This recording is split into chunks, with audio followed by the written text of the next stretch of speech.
Yes. All right, good morning, everybody.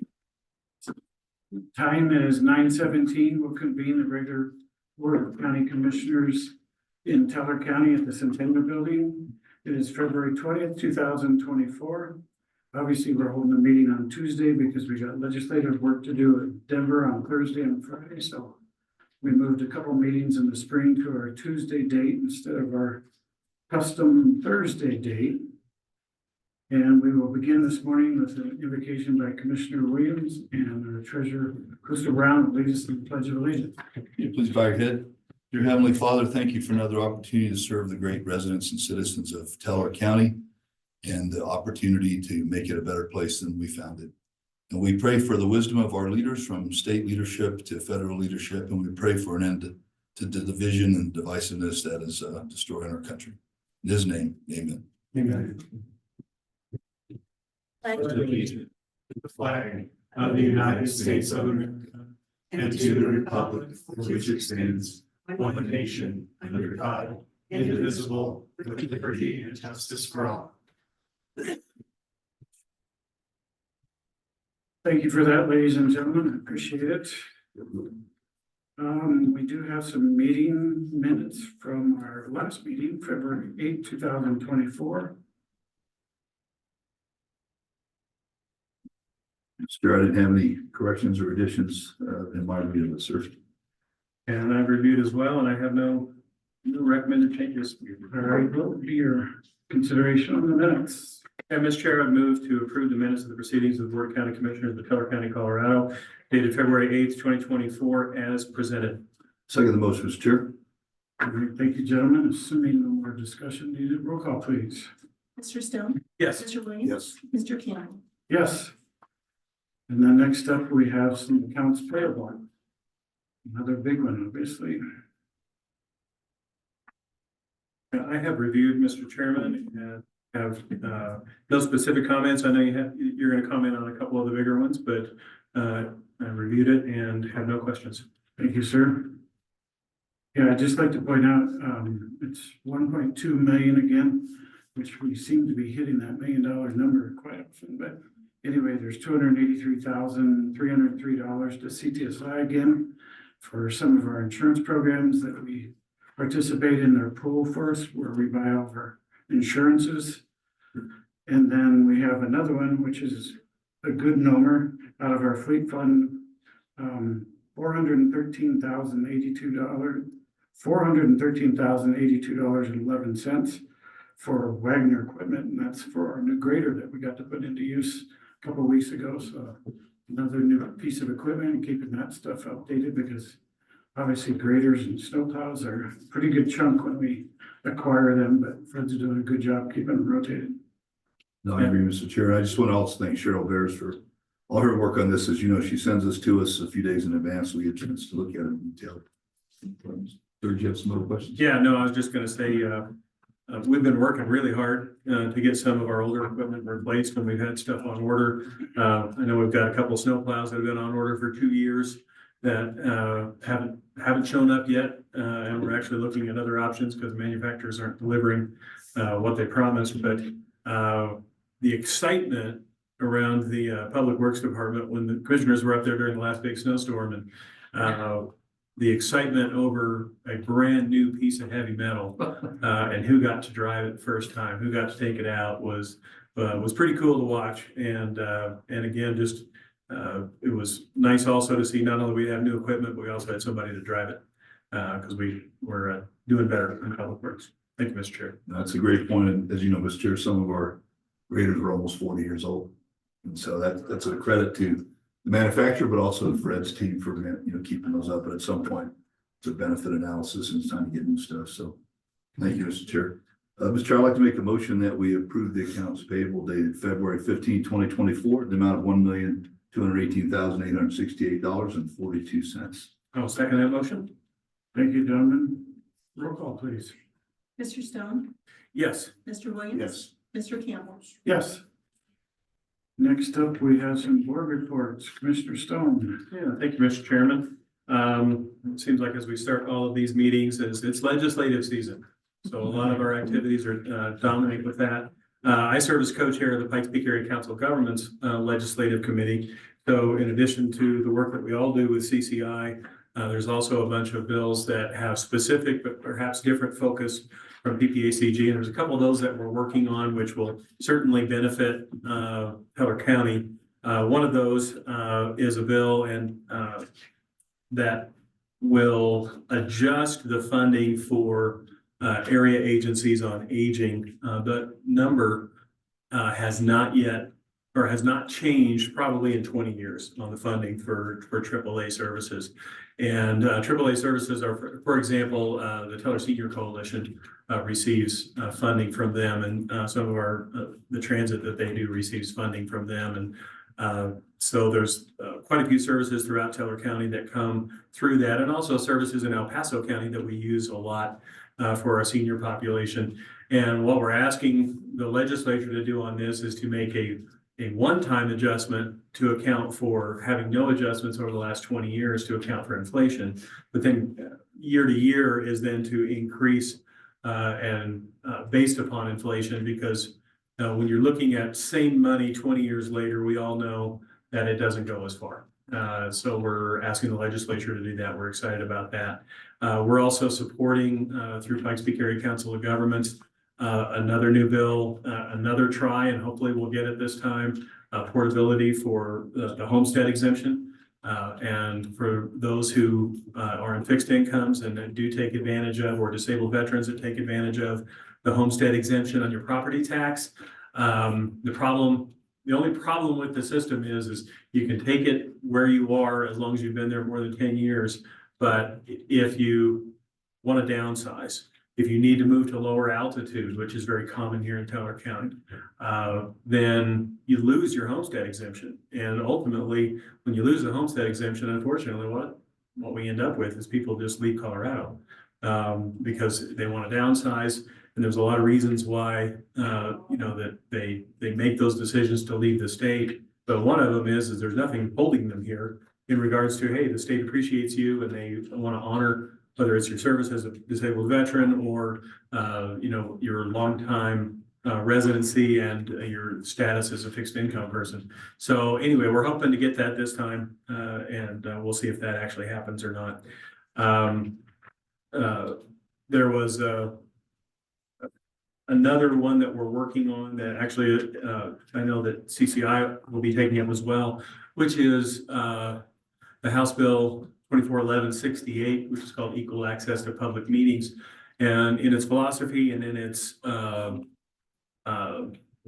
goal, I think it's one we could all agree on, which was that they want to ensure that persons with disabilities have complete and full access to public meetings, something we can all agree with. The problem with the bill, though, is they just said public meetings.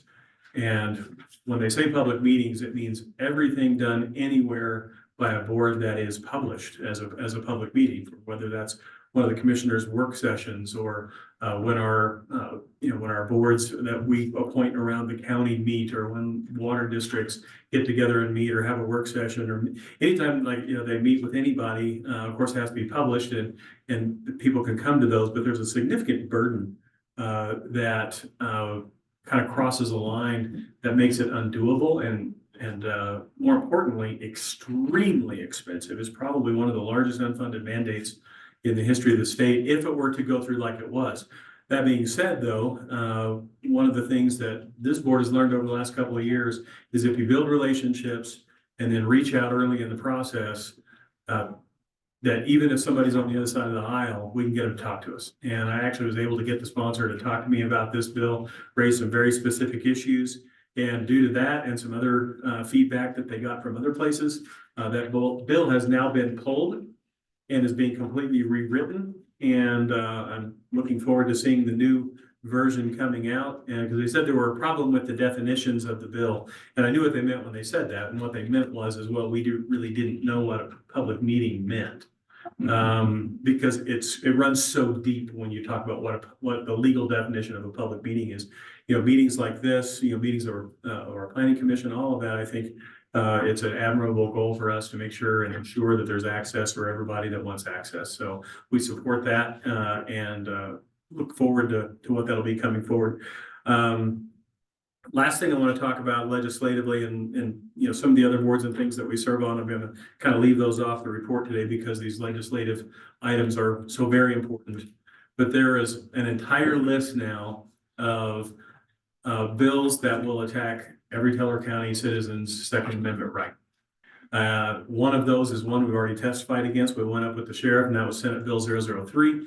And that one empowers the Colorado Bureau of Investigation to have investigative powers that previously they've never had in the state of Colorado. CBI exists as a support agency, not a direct investigative agency. And that bill gives them the power to come into Teller County and to investigate any firearms violation and do it outside of the sheriff's department, do it outside of the local police departments. That in itself creates conflicts, but when you think about what that might look like as a citizen, is let's say if you're in your home, and this is the sheriff's example, is if you're in your home and somebody tries to enter your home and you're drawn into defending yourself, defending your home, your family. If CBI thinks, let's say the sheriff investigates it, they see it as a Castle Doctrine issue, DA agrees with them, is then CBI can come in over the top of them and launch their own investigation. And frankly, I don't want a state police coming in and investigating stuff. So we're working on that one. There's a brand new one that has come out, but they're calling it assault weapons ban, and it's not. It's a semi-automatic firearms ban, which for those who may not be familiar of how it all works out, but about 97% of all firearms that are currently owned or sold in the state of Colorado are semi-automatic.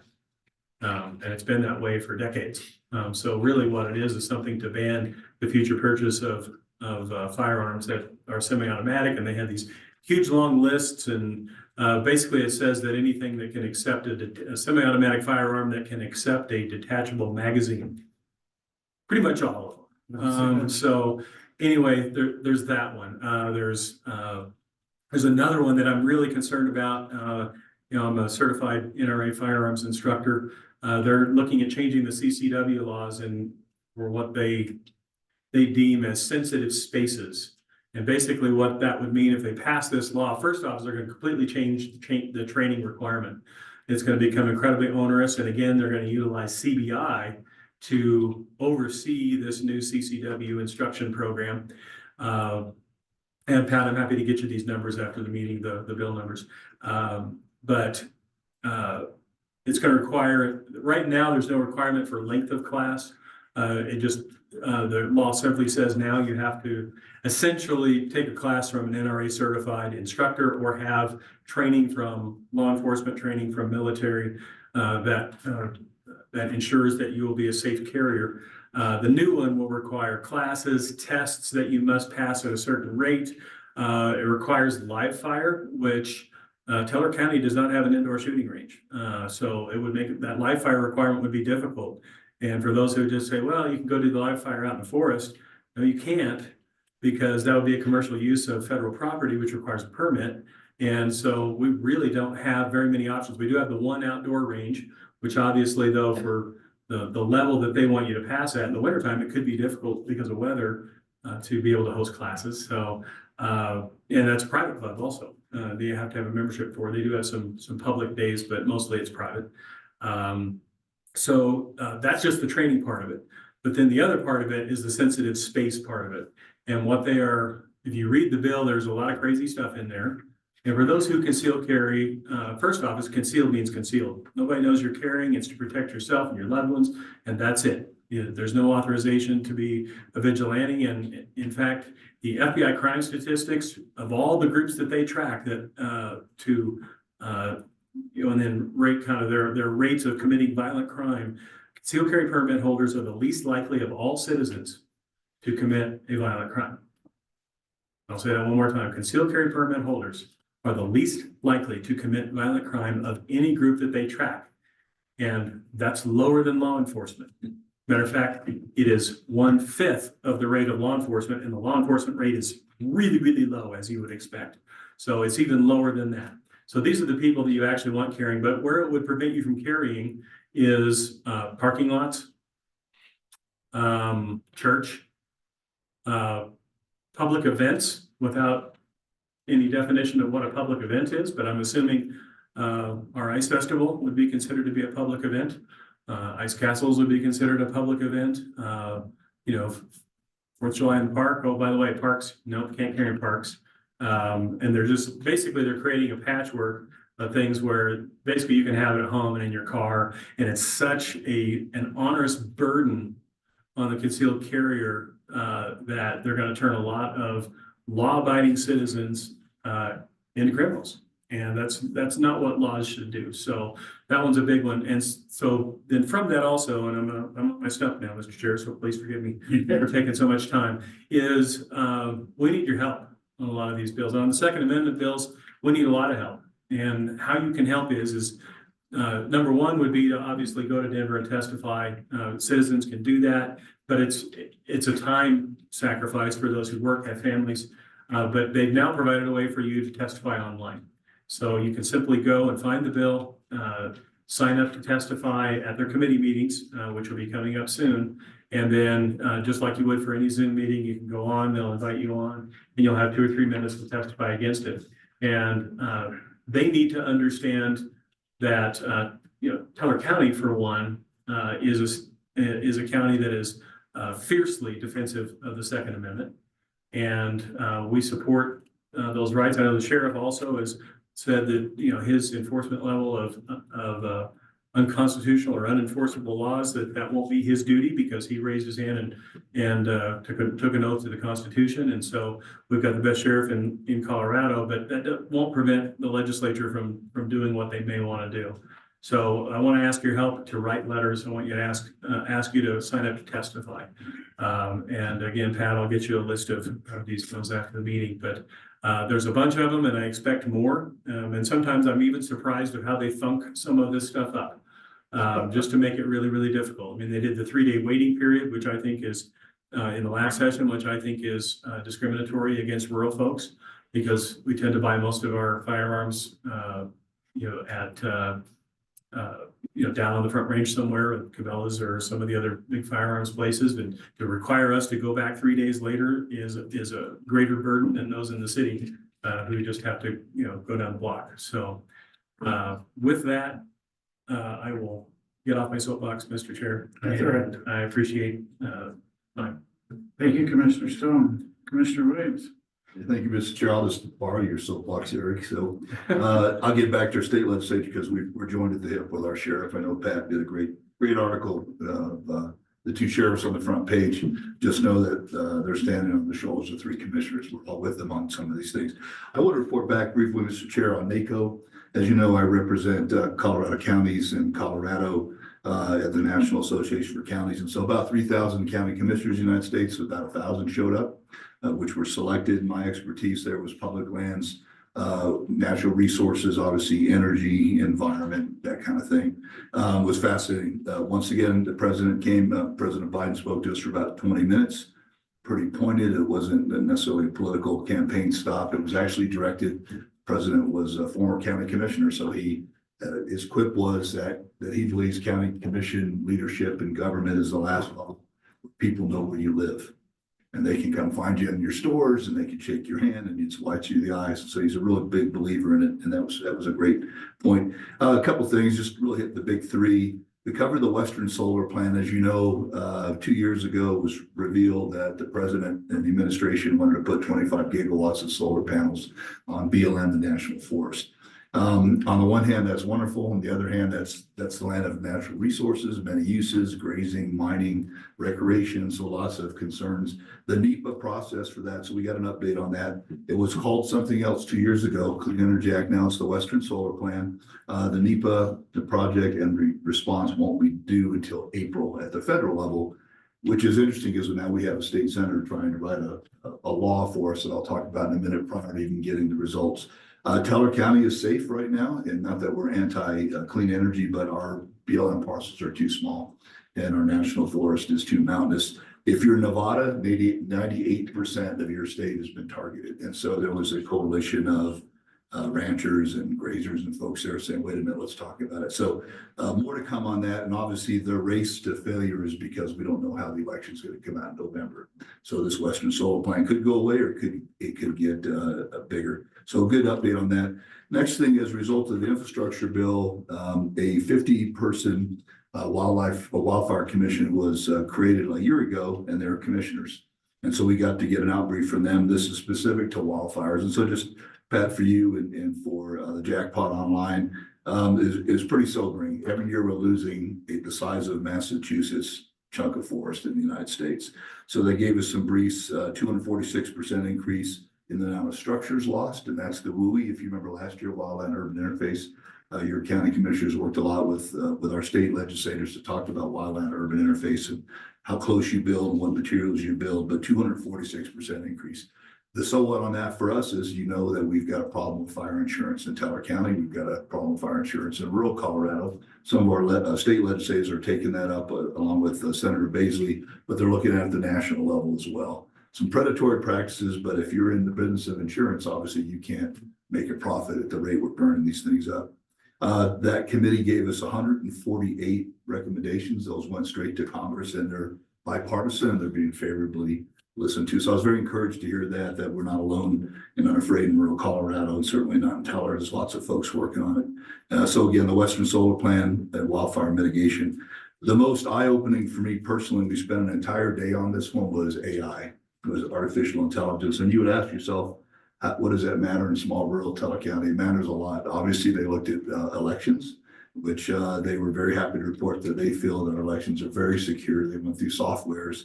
And so I would compliment our clerk again. I'm very proud of what we've done. You know that your county commissioner spent over $250,000 with Ross this year on cyber alone to try to work on that. So we're ahead of that. That was one aspect of it. The other was facial recognition. So I was surprised. It'd been a while for me going through Reagan International that after you show all your credentials, you also have a facial scan now.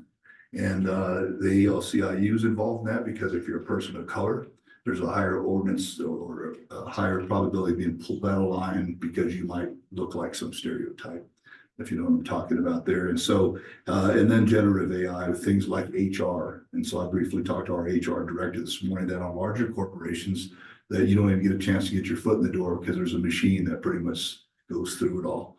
And so what they asked county commissioners to do is take it very seriously. This was the White House. This was the CEO of Microsoft.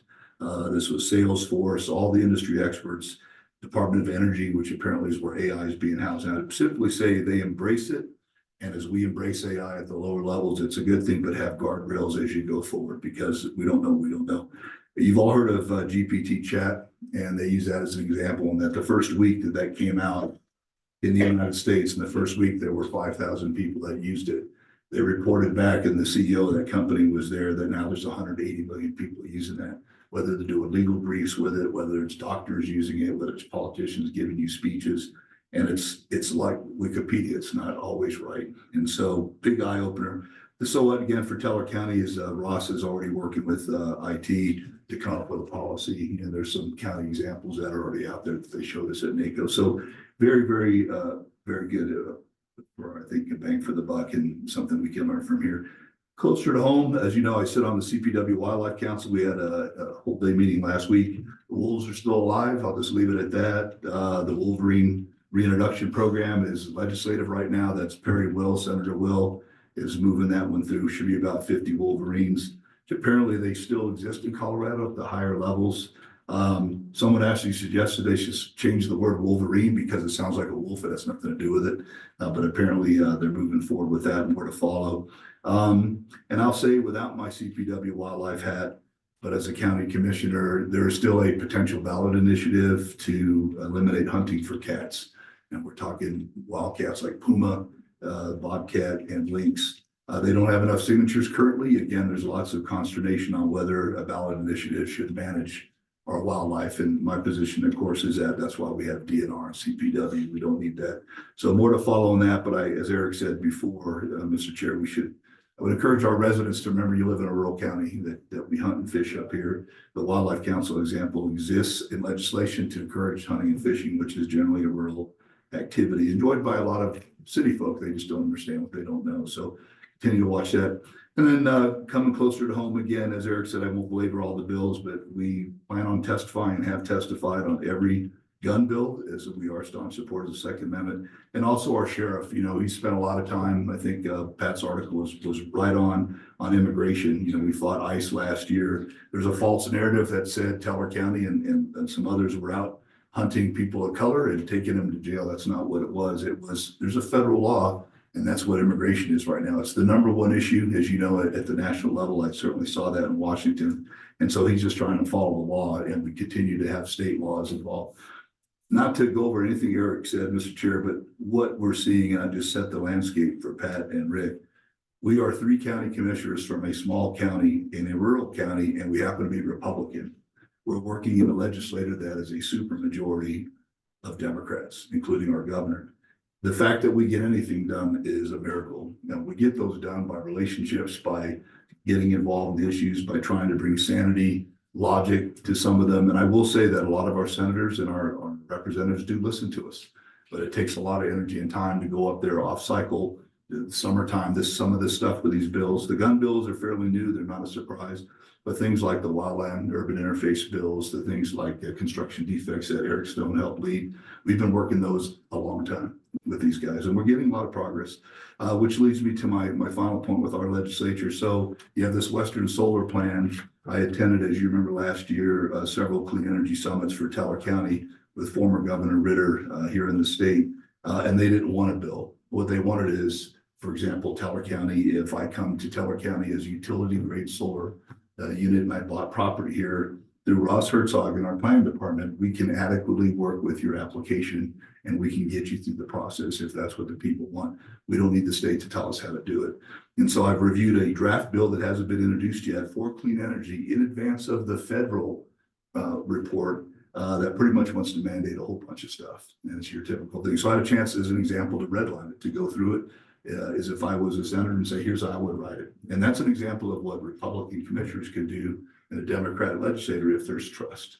And that's what we're trying to do. I would reiterate what Eric said. There's not a day that goes by that we don't get phone calls from people that are angry about things happening at the federal level, about the state of our country, about global politics. We can't control that. We can vote. That's all we can do. I would ask those people, and I tell them when they call me on the phone, instead of talking and watching the news for 30 minutes a night, spend 3 minutes and testify.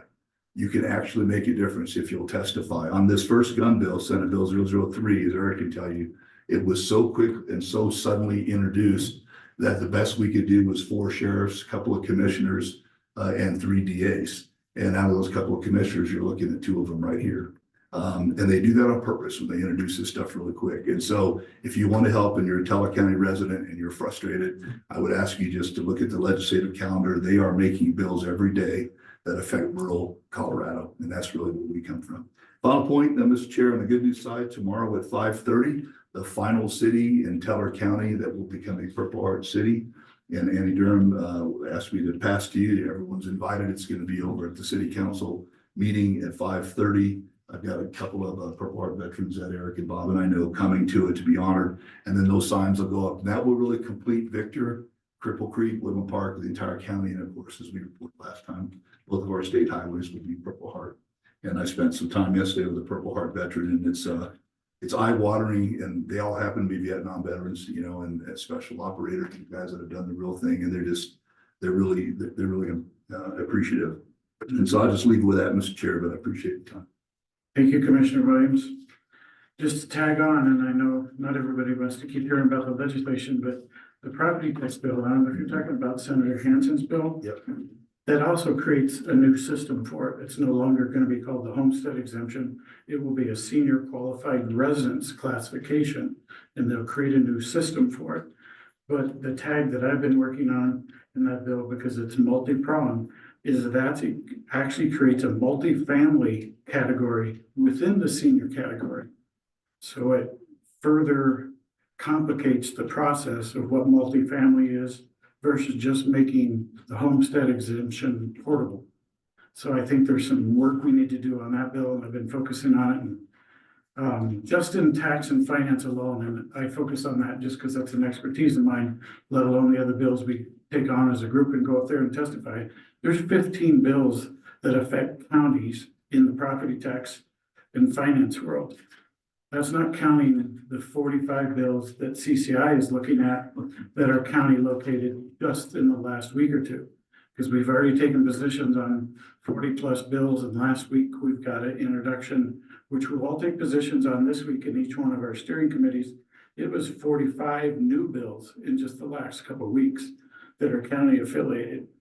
And normally our portfolio at CCI is 100, maybe a worst case scenario, 120 bills. We're already at 100, and this is February 20th.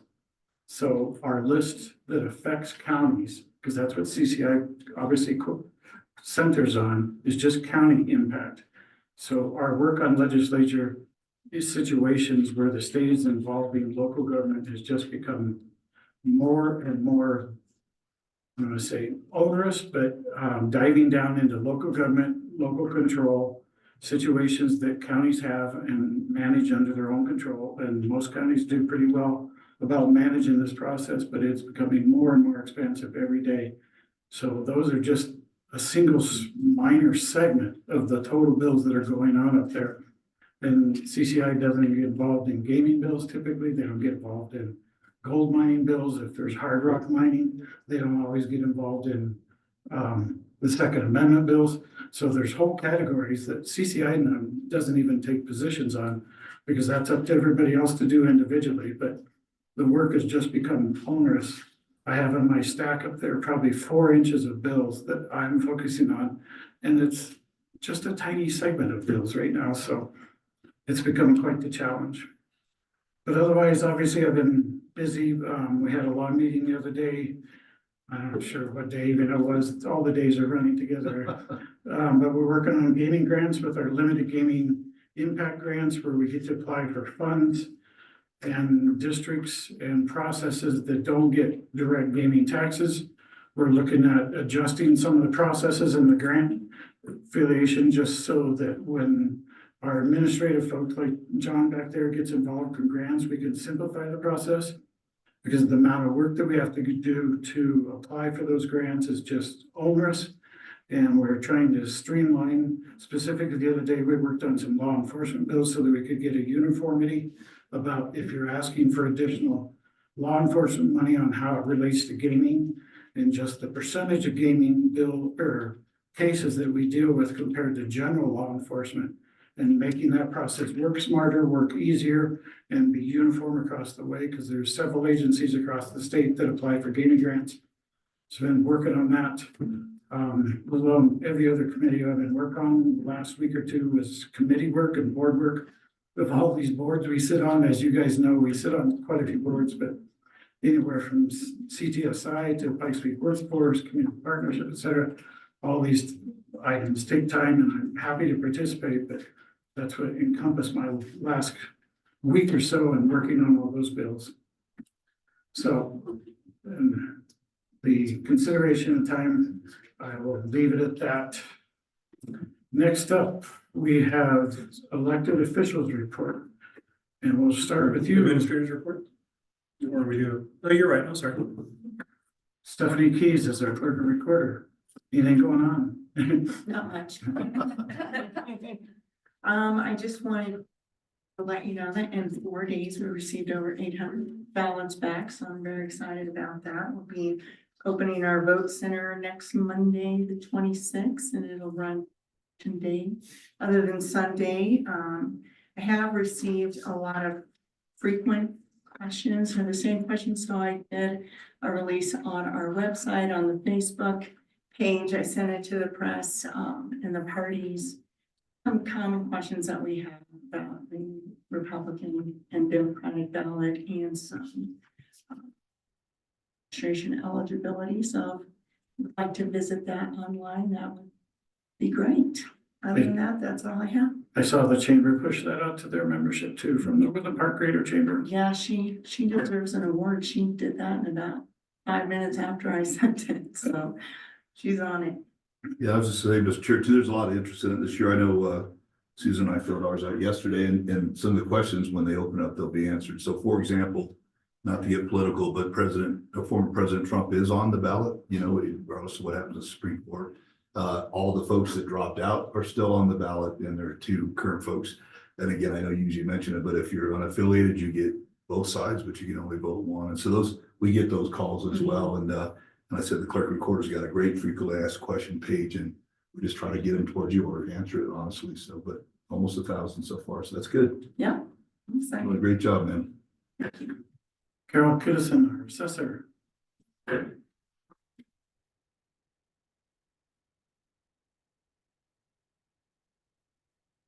Good morning, commissioners. Carol. Morning.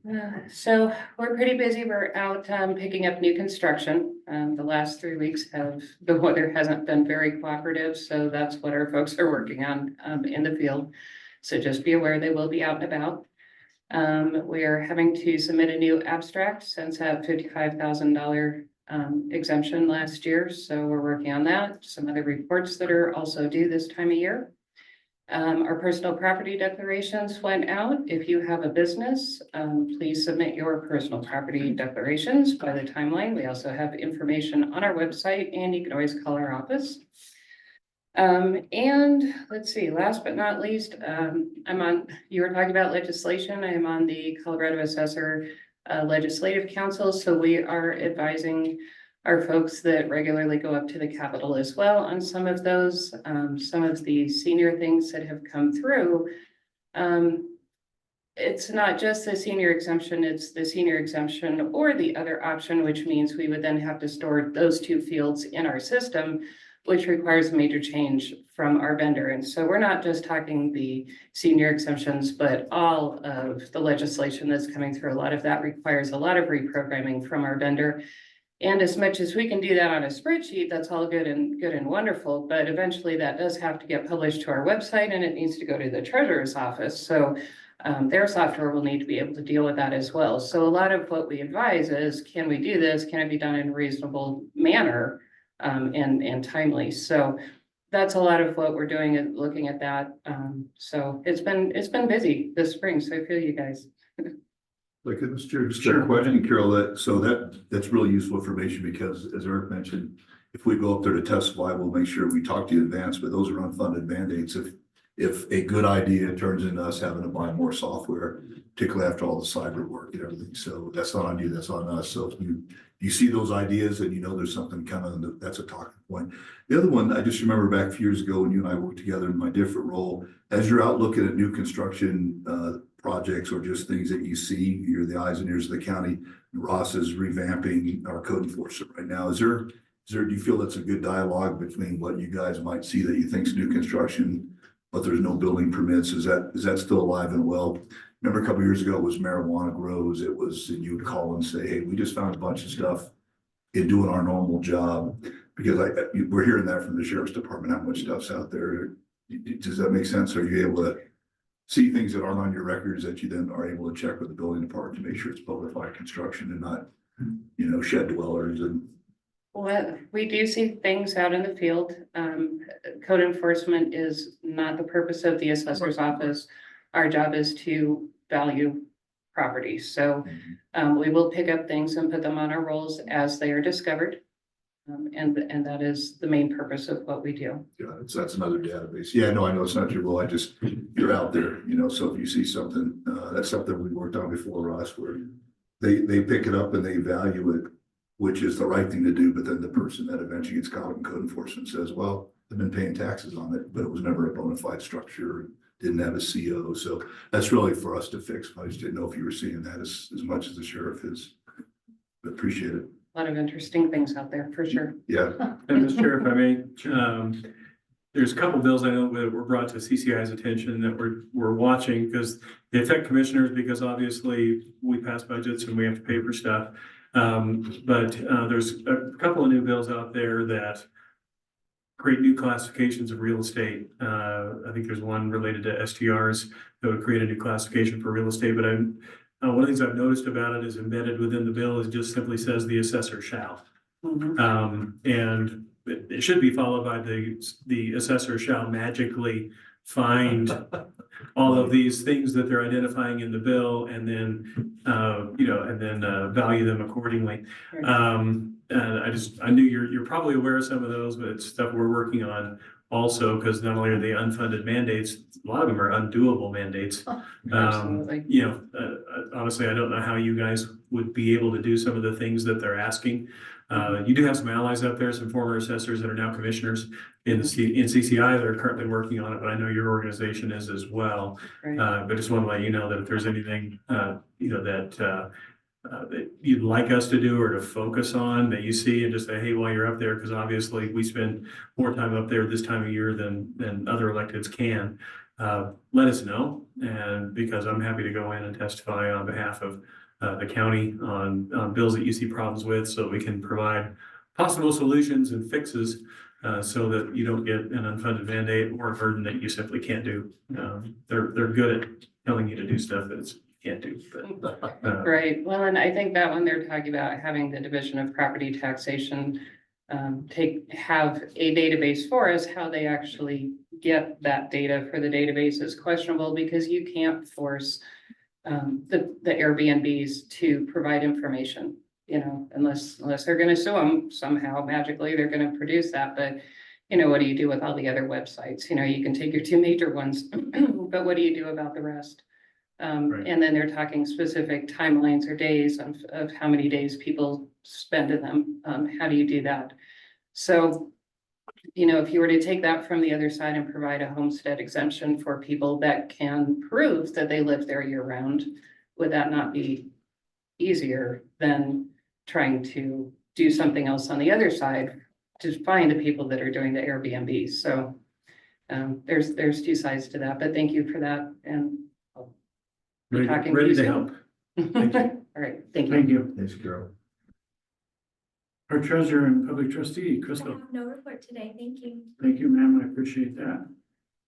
Next up, we have our administrator report, Mr. Rosserzog. Thank you, sir. I think we've covered most of it. We're in February, April, but we are gonna be charging pretty hard in getting together our strategic. When that grant showed up at Public Works. It is interesting, we're still going through the ripple of COVID for getting deliveries made on orders that were made many years.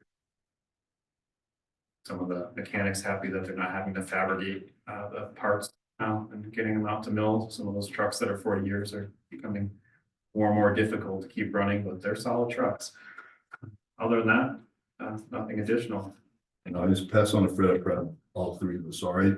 The one thing I've noticed with this extended snow that came so early that won't melt, I'll just take my road or any of the county roads, nearly every sign is bent over 45 degrees, you know, so I know we had to fix those. This morning I noticed there are two bumpers on our road that just got left when cars wrecked, so I just asked residents to have some forbearance and to be careful out there. It's still a dangerous time, and there's a whole cycle, right? It's icy in the morning, it's fine in the day, it's icy at night, but there are literally pieces of cars all the way up and down county roads. And so it's your public works guys that are out there to straighten all that up when it's done before we get to spring snow. So it's going to be interesting. I know we talked about it before us, but we're already at 100% snowpack, which should be good for the summer, you know, and to try to keep fires down, but there's more coming. So just hats off to those guys. We're real proud of them. And thanks for your leadership. So. Thank you, sir. Just as an antidote to that concept of spring snow is yet to come, I tally snow sort of the morning after, and I keep just a chart at home. I've done that for 1,000 years, it seems like. I average anywhere between 80 and 120. Obviously, the good years at 120, and we're at February 20th, and I'm at 104 inches that have fallen at my house so far. So we will have an abundance of totals this year, and we still got March and April yet to go. All right, thank you, Mr. Administrator. Next up, we have department heads. Do I have any department heads here? No, I don't see department heads. Okay, we'll step up to time reserved for the public that doesn't have items on the agenda today. Do we have anybody with public that would like to comment on anything that's not on the agenda? Yes, sir. Do I need to? Yes, if you could, please. Yeah. If you just introduce yourself, that would be great.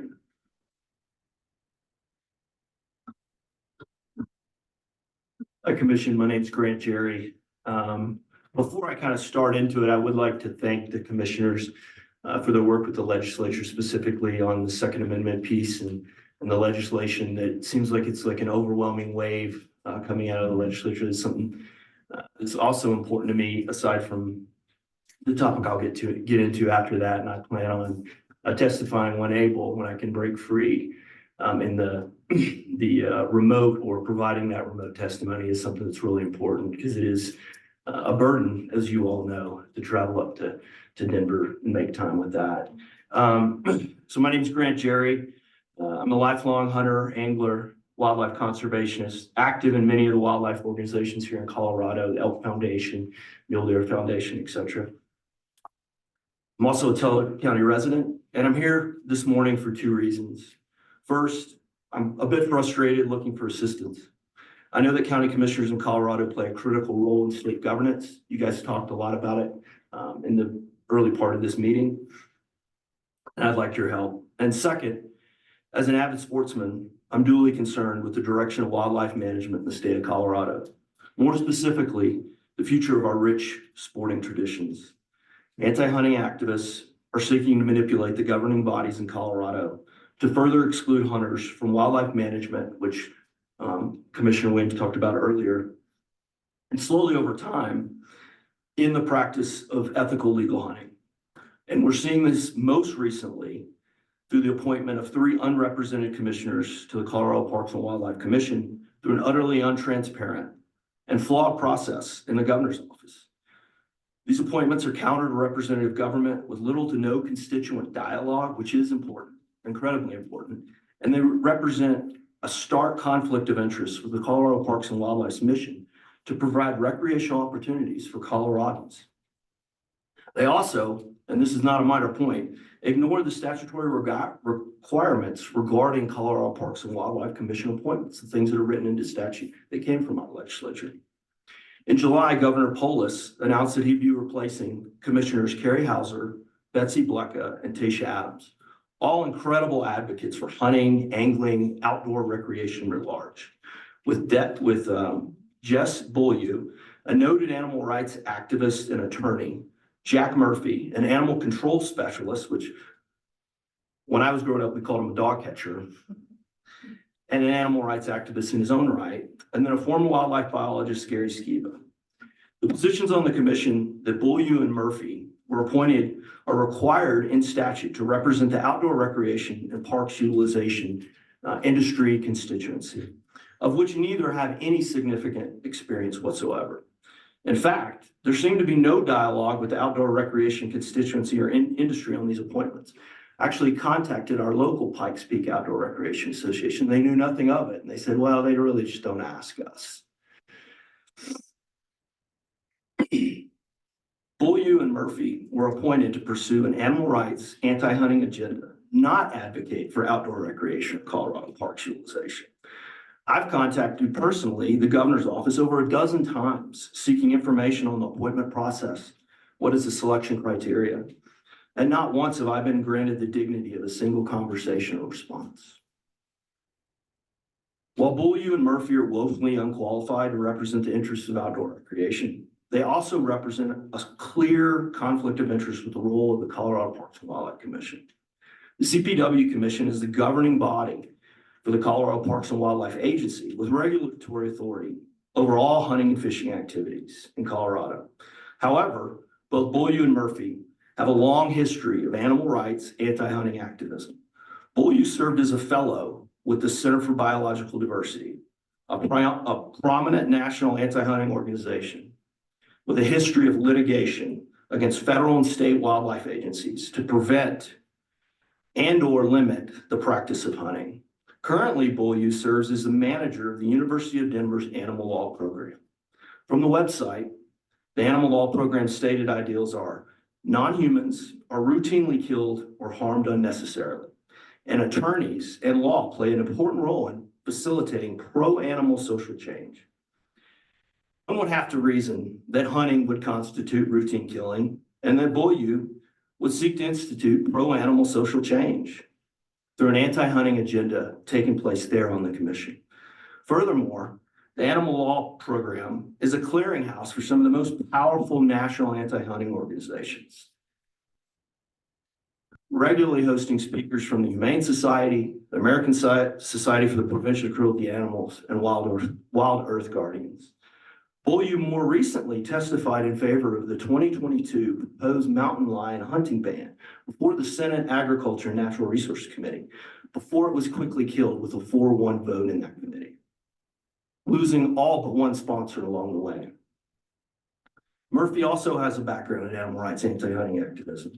He served on the board of the Colorado Animal Protectors, a subordinate organization to Colorado Voters for Animals, a major anti-hunting political organization, and the proponent of numerous hunting bans in Colorado, including the most recently, which Commissioner Williams talked about, Prop 91, trophy hunting ban on mountain lions, bobcats, and lynx.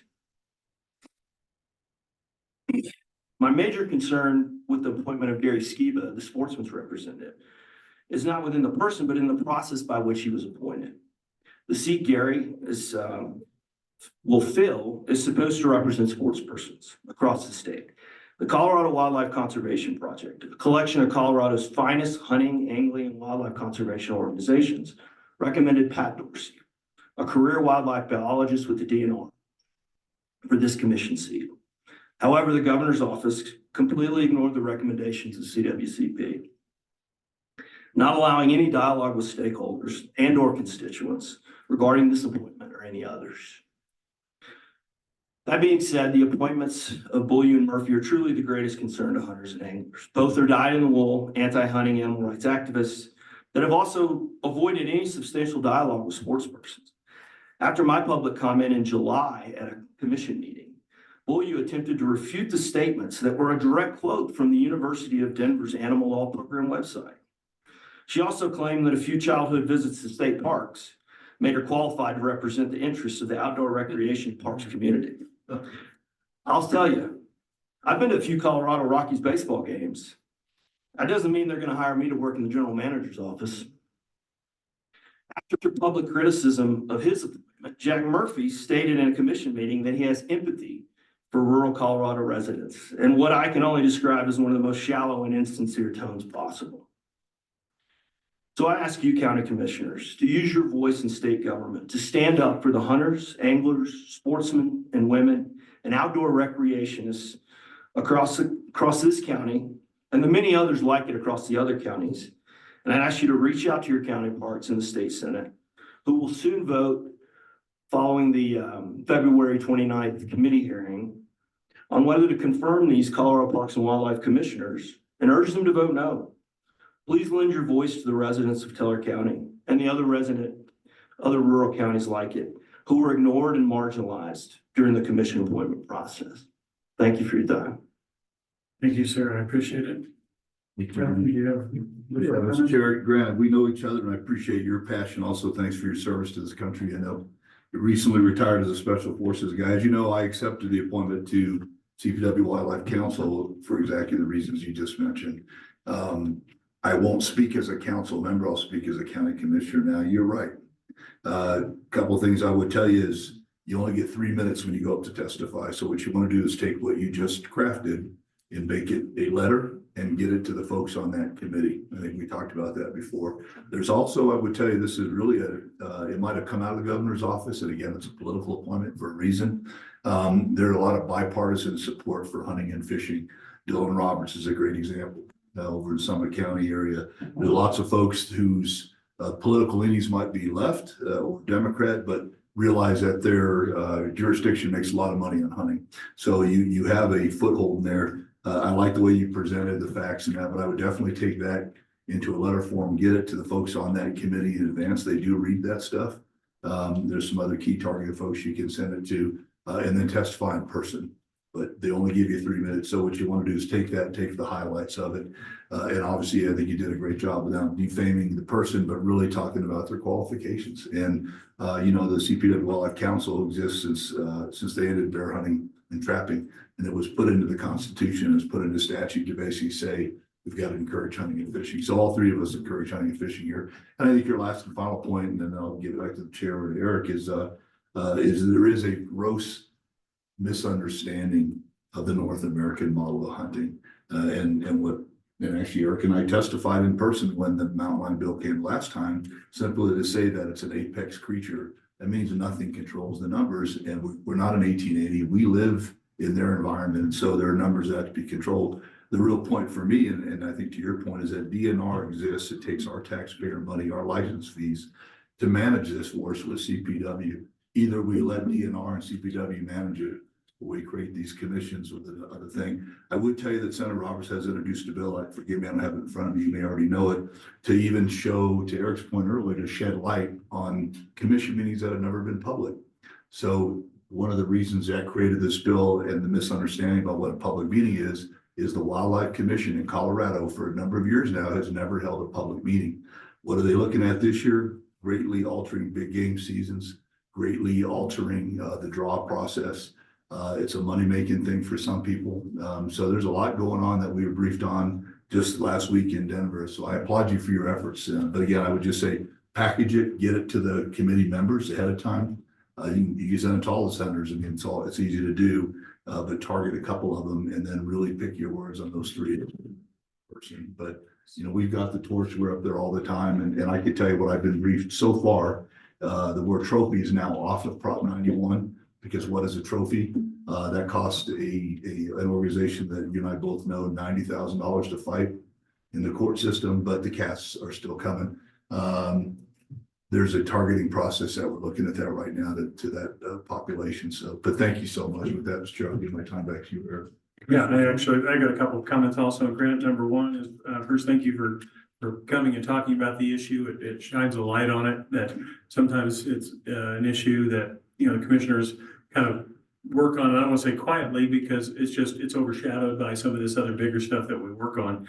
As Commissioner Williams mentioned, both of us were up there testifying against the cat bill last year, and we're always on the lookout for certain things. But one thing I would request of you, and I think is to help us a little bit, is I would be more than happy to have a letter out from this Board of County Commissioners going to each senator, talking about some of the details and facts that you shared with us today. If you could share that again with us in an email or printed format so we can put together a letter.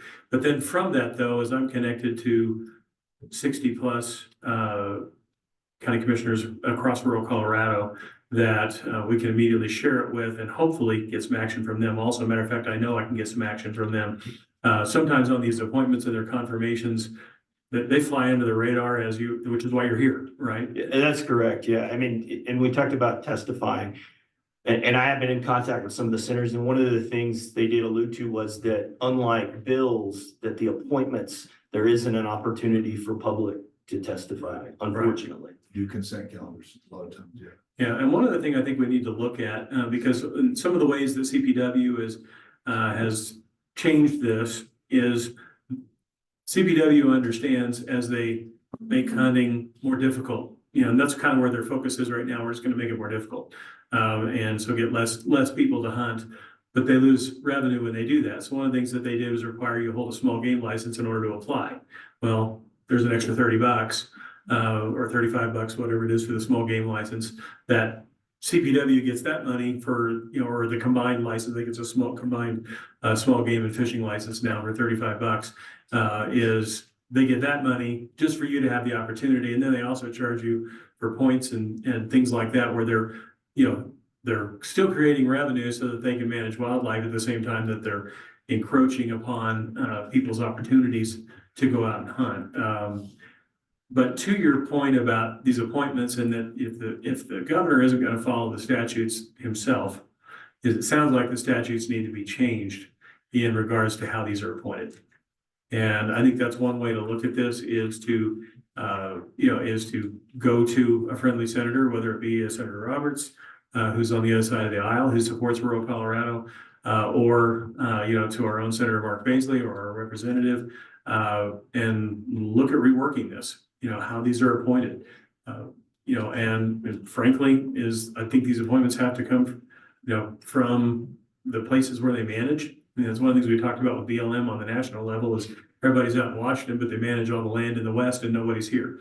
Well, the CPW, there's a certain formula that's there. I'm not sure the formula is right or wrong, but they're not following that formula. So how do we then change the statutes so that we're making sure that rural Colorado is not only represented, but the industry is represented in regards to the tourism industries that benefit so much from hunting and from out-of-state hunters coming in, or in-state hunters just going out to other areas of the state. The economic impact of hunting is in the billions in Colorado, and that's at risk if we continue to move forward and continue down this path. So maybe another way to look at it is through legislation. And if legislation isn't fruitful, I think then we have to look at, frankly, taking a page out of our opponent's book, which is to look at an initiative for something that's very common sense for how these commissioners become commissioners, and maybe the governor's not part of it anymore. But that would probably require a citizen initiative to get there. But I'm open to all of those. So again, appreciate you coming today to highlight it for us, and would appreciate sharing some of those facts with us. And I'm not only an ally, I'm a foot soldier. So thank you very much. Thank you. Thank you for taking the time to be here. I appreciate it.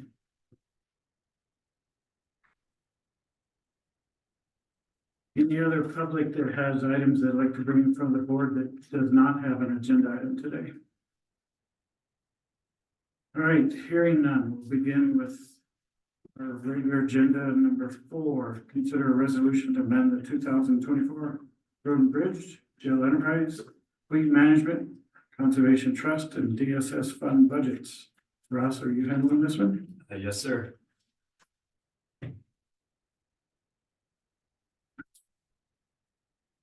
Thank you, Commissioners.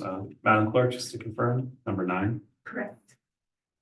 So this is resolution number 2-20-2024, number 9, a resolution to amend the 2024 General Road and Bridge, Jail Enterprise, Fleet Management, Conservation Trust, and DSS fund budgets.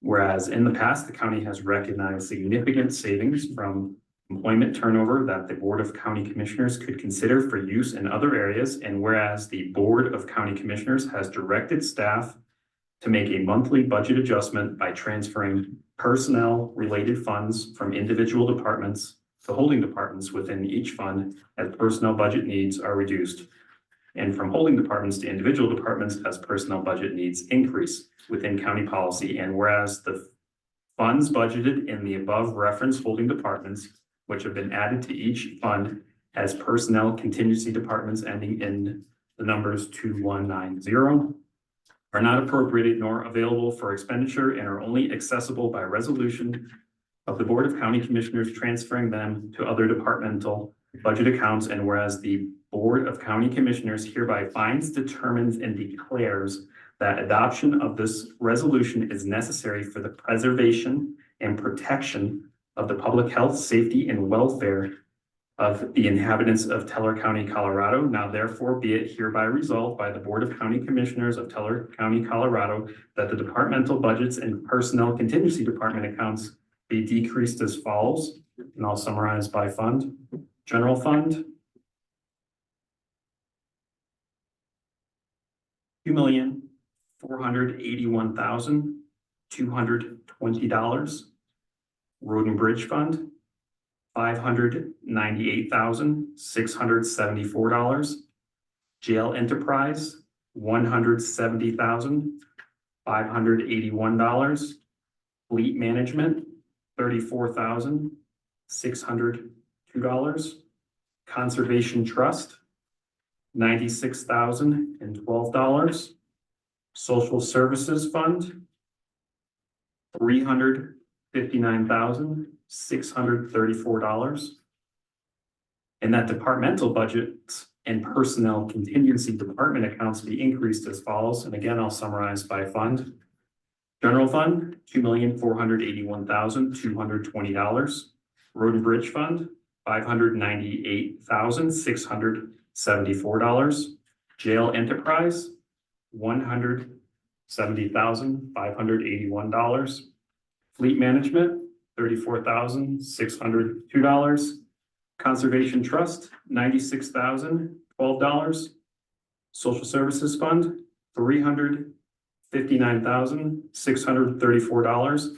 and that the amounts appropriated for expenditure be reduced and increased accordingly, adopted at the regular meeting of the Board of County Commissioners of Teller County, Colorado, this 20th day of February 2024. Thank you, sir. At this time, I will open up the resolution for public comment. Do I hear any public comment? All right. Hearing no public comment, gentlemen, any questions for presenter? What would be your wish on this motion? Chair, I move that we approve resolution 02-20-2024-9. That being a resolution to amend the 2024 General Road and Bridge, General Enterprise Fleet Management, Conservation Trust, and DSS fund budgets, and have it attached to the written minutes as to show the details of the budget adjustments. I would second that motion. Great, thank you, gentlemen. Assuming no other discussion, roll call, please. Mr. Stone? Yes. Mr. Williams? Yes. Mr. Campbell? Yes. Thank you, Ross. All right, our next item is to consider appointment of Bert West and Steve McCann to the Teller County Board of Review for a 3-year term each. We have in front of us the letter. I know they have both expressed their letter of intent to continue serving. I think under Bert West's name, he's probably served this board for 25 plus years. And I think Mr. McCann has got to be coming up on 15 or 18 years that he has served as a volunteer, which is our contractor and licensing and review of CDSD building department standards and rules. Any comment or discussion on that? I'd just like to thank Mr. West and Mr. McCann for their willingness to continue to serve. These are important boards, and they often go thankless because they just kind of meet in their public meetings, but you know, it's a burden on them and their families, obviously, to serve this long, but we certainly appreciate it. Just add to that, Mr. Chair, as well, that their work was brought to us late last year, as you remember, when we entertained the concept of increasing fees during a time of economic downturn. Obviously, we didn't increase any fees, and also it directly supports our mission of life, health, safety. We don't regularly hear about buildings that our building department approves falling down, or electrical fires, or bad roofs, and that's because these folks look at all the contractor licenses and have oversight. So I agree with add my voice to you and Eric with congratulating Bert and Steve for stepping up and all their work and everything in the future, sir. Thank you. This is a public hearing item, so I guess I need to bring it up. Is there any public comment on these two appointments? All right, hearing none, what would be your choice on these two appointments? Yeah, Mr. Chairman, I would move to reappoint Bert West and Steve McCann for 3-year terms for both of them, with Mr. West's term expiring January 2027 and Mr. McCann's term expiring December 2026. Second, Mr. Chair. All right, thank you, gentlemen. Assuming no other discussion, roll call, please. Mr. Stone? Yes. Mr. Williams? Yes. Mr. Campbell? Yes. Our next 10:05 item was moved to the March 7th item. I know the treasurer's working on one little detail on that before she presents it. I want to get it exactly right. So thank you, Crystal. We will see that at one of our next meetings. Then we will move on to our commissioner's business items. And I think we only have one item, if I'm correct, to present under our business items. Thank you, sir. Before you is Justice Benefits Incorporated. This is whereas many of the services provided by the county are funded directly by local and state funds, when in fact some of those services are eligible for federal financial participation, or the FFP. And whereas JBI is willing and able to provide professional assistance to explore opportunities for new state funding, to review prospects for expansion of existing and new state funding opportunities, new FFP, to review projects for expansion, and to secure additional FFP as may be. This company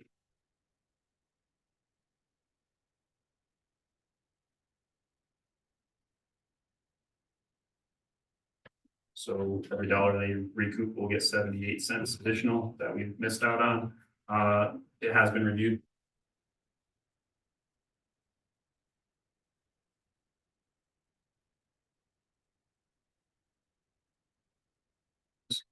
But there is a 30-day.